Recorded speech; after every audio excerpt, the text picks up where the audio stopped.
Friends, భార్య బాగా గయ్యాళిది అని అంటారు కొంతమంది. ఆ గయ్యాళిది అన్నప్పుడు వాళ్ళ స్థానం నుండి ఆలోచించాలి. ఏదైనా ఆలోచిస్తేనే అర్థమవుతుంది. అట్లా ఆలోచించరు. మన స్థానం నుండి ఆలోచించి ఆమె ఇట్లా, వాళ్ళిట్లా, ఈయనిట్లా అని ముచ్చట పెట్టుకుంటారు తప్ప వాళ్ళ స్థానం నుండి ఒక్కసారి ఆలోచిస్తే వాళ్ళ బాధ ఏంటిదో అర్థమవుతుంది. ఎవరికైనా బాధ అయినా, దుఃఖమైన, సంతోషమైన ఏదైనా.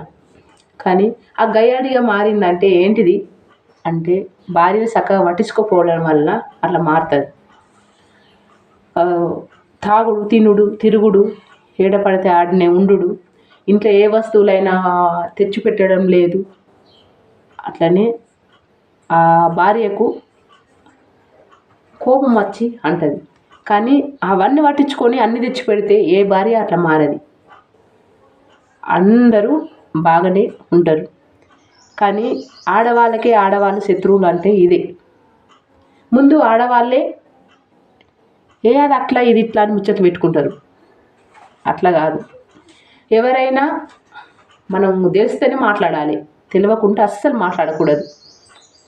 ఎందుకు, నోరు ఉంది కదా అని అట్లా ఇట్లా మాట్లాడుకోవడం, మందిని బదనం చేయడం తప్ప మందిని విడిపోయేటోళ్ళను కూడుపాలి, కానీ కూడుండేటోళ్ళను విడదీయద్దు.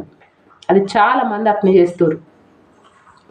కానీ వీడు చక్కగా పట్టించుకుంటలేడు, అందుకే ఆమె అట్లా మాట్లాడుతుంది, ఇది కరెక్ట్ కాదు అని నచ్చజెప్పి భార్య భర్తలను నచ్చజెప్పి కూడుపాలి. అది సంస్కారం అంటే. కానీ అట్లా కాదు. కానీ వీళ్ళకు ఒక మాట, వాళ్ళకు ఒక మాట చెప్పి ఇంకా దూరం చేస్తారు. అట్లా చేయకండి ఫ్రెండ్స్. ఏమన్నా మీకు సాయం చేయాలనిపిస్తే 4 మంచి మాటలు చెప్పి వాళ్ళని గూడుపండి. కానీ మీకు అటువంటి మనసు లేకుంటే, కానీ చెడు మాటలు చెప్పకుండా ఇంకా దూరం చేయకండి. అటువంటి మనసు లేనప్పుడు దూరం ఉండండి మీరు కూడా. కానీ ఇంకా వాళ్ళని విడదీయకండి. ఇంట్లో పట్టించుకుంటలేదు అంటే ఏ భార్య అయినా ఆ గయ్యాడిగా మారుతుంది. భార్యను చక్కగా పట్టించుకుంటే ప్రతి భర్త అన్నవారు భార్యను పట్టించుకుంటే ఎవరు అట్లా మారరు. అమ్మ కన్నా ప్రేమగా చూసుకుంటారు ఫ్రెండ్స్. అమ్మ కూడా గుర్తుకు రాదు, అంత ప్రేమగా చూసుకుంటుంది. వాళ్ళని నమ్ముకొనే ఇంటికి వచ్చింది కదా భార్య, అట్లెందుకు మాట్లాడుతుంది? అంత బాగా చూసుకుంటుంది. అది మీరు అర్థం చేసుకోండి ఫ్రెండ్స్.